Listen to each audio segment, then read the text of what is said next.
नमस्कार दोस्तों। पिछले दिनों हमारे शहर ग्वालियर में एक बहुत ही अनोखी घटना सामने आई। मध्य प्रदेश शासन के पूर्व मंत्री का बेटा लॉकडाउन के दौरान कुछ नियमों का उल्लंघन करता हुआ पकड़ा जाता है।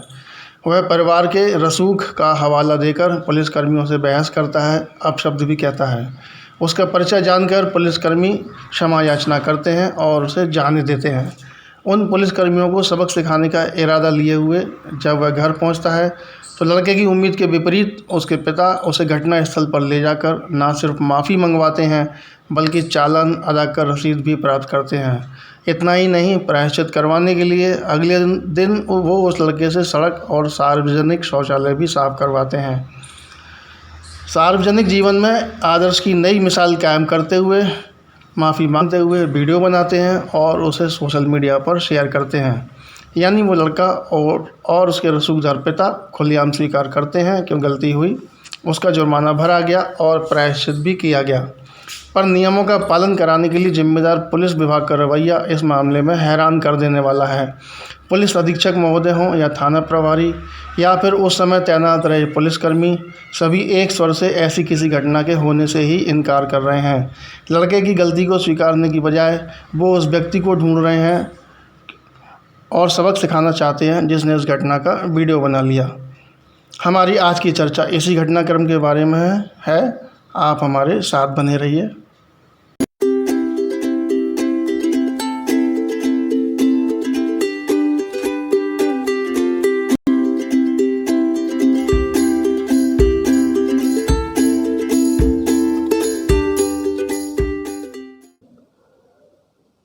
जैसा आप देख रहे हैं, पूरा मामला बहुत ही ज़्यादा अजीबोगरीब है।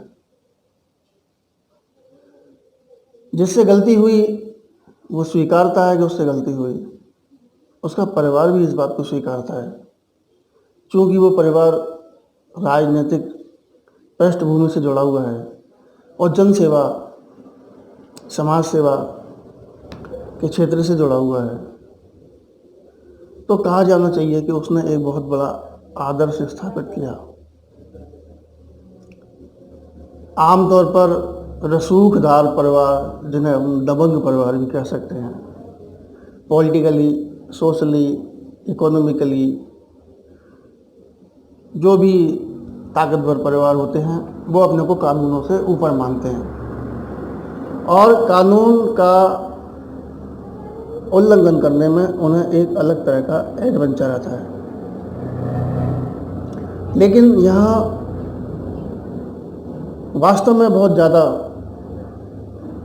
एक अलग तरह का प्रतिमान जिसे कहना चाहिए वो हुआ कि अगर बच्चे से गलती हुई तो उसके पालकों ने ही उसको अच्छी तरह से घर पर भी समझाया और न सिर्फ घर पर समझाया बल्कि सार्वजनिक रूप से भी गलती के लिए माफ़ी भी मंगवाई और प्रायश्चित भी करवाया। पर उनके इस आदर्श की स्थापना, हालांकि इसके पीछे मैं कोई राजनीतिक मोटिव नहीं देखना चाहता, मैं तो यही मानता हूँ कि जो ये आदर्श स्थापित हुआ ये अपने आप में अनोखा है। राजनीतिक क्षेत्र में और ख़ास तौर से हमारे ग्वालियर क्षेत्र में मेरी जानकारी में तो इस तरह का कोई उदाहरण अभी तक आया नहीं। ऐसे अनोखे मामले पर हमें कृतज्ञ होना चाहिए, हमको धन्यवाद देना चाहिए और जिसने ये आदर्श स्थापित किया उस परिवार को हमको अभिनंदन करना चाहिए। मैं यहाँ पर सिर्फ इस मामले की सामाजिक और नैतिक बिंदु पर व्याख्या करना चाहूँगा। उनका ये त्याग, ये प्रतिमान स्थापन दूसरे पक्ष के मन में विश्वास नहीं जगा पा रहा। या दूसरा पक्ष मतलब वो पुलिस प्रशासन, यानी एक जनसेवक चाह रहा है कि वो समाज में एक नया प्रतिमान स्थापित करे, पर संबंधित विभाग उस प्रतिमान की कोशिश को धूल में मिला दे रहा है। क्योंकि जब विभाग के जिम्मेदार अधिकारी ये कहते हैं कि घटना हुई ही नहीं, तो घटना हुई ही नहीं तो फिर गलती स्वीकारना और प्रायश्चित किस बात के लिए? आप मेरी बात को गलत रूप में मत लीजिए। मैं किसी को व्यक्तिगत रूप से यहाँ पर नकारात्मक रूप से नहीं देखता हूँ, लेकिन एक सोचने की बात है। आप खुद इस बात को सोचेंगे कि अगर विभाग की तरफ से कोई ऐसा जवाब आता कि हाँ, बच्चे से ऐसी गलती हुई, पर संबंधित परिवार ने उसका जुर्माना भी भरा और प्रायश्चित भी किया है, ये एक अनोखी और सराहनीय परंपरा है। हम इसके लिए उन्हें समर्थन करते हैं, उनको बधाई देते हैं और आगे भी इस तरह के होते रहें तो एक अच्छा उदाहरण समाज में जाएगा। कुछ इस तरह की उम्मीद आम जनता पुलिस विभाग से कर रही थी कि वो इन पूर्व मंत्री महोदय के द्वारा स्थापित किए गए आदर्श को इस तरह से आगे बढ़ा के जनता के मन में स्थापित कर देंगे। लेकिन मुझे लगता है कि पुलिस विभाग के मन में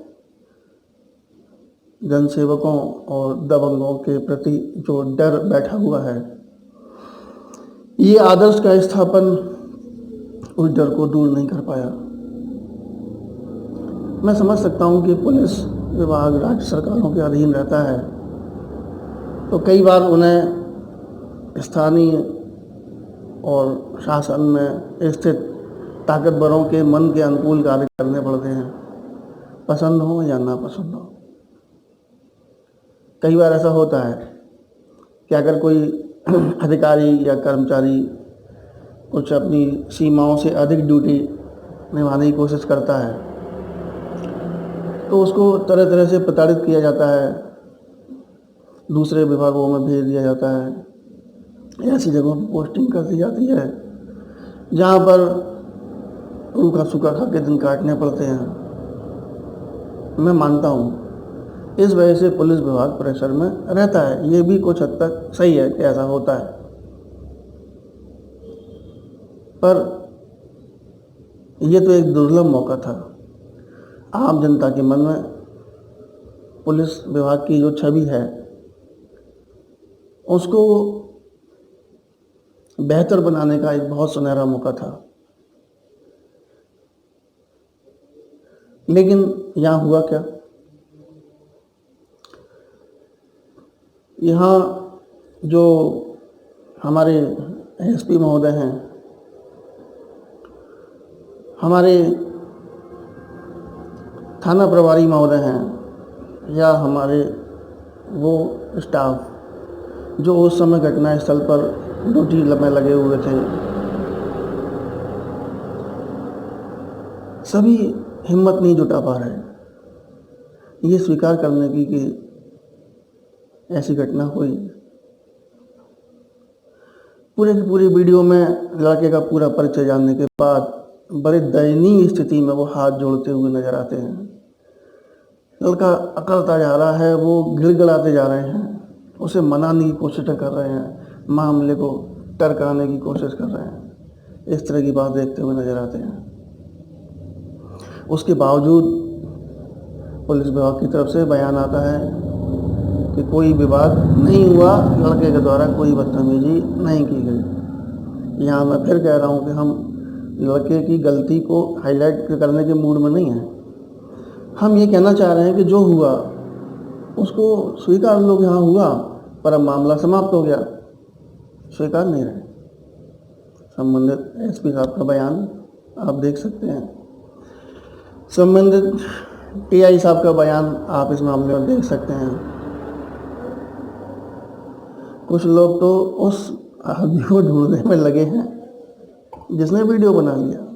यानी मने स्थिति ये है कि वो पकड़ा जाए जिसने वीडियो बना ली, तो पहले उसको देख लें, क्योंकि अगर वीडियो नहीं बनता तो इस तरह की सफाइयाँ देने की ज़रूरत ही नहीं पड़ती। मुझे एक और घटना याद आती है, हमारे मुरार इलाके में वन वे ट्रैफिक किया गया था। आम आदमी को बिल्कुल नहीं जाने दिया जा रहा था, लेकिन दूसरे उस क्षेत्र के जो दूसरे विधायक महोदय थे, उनका लड़का अपनी कार से आता है तो बैरिकेड तुरंत हटा दिए गए और उसको अंदर मुश्किल से 100 मीटर भी नहीं गया होगा, इतनी दूर उसे अंदर जाने दिया गया।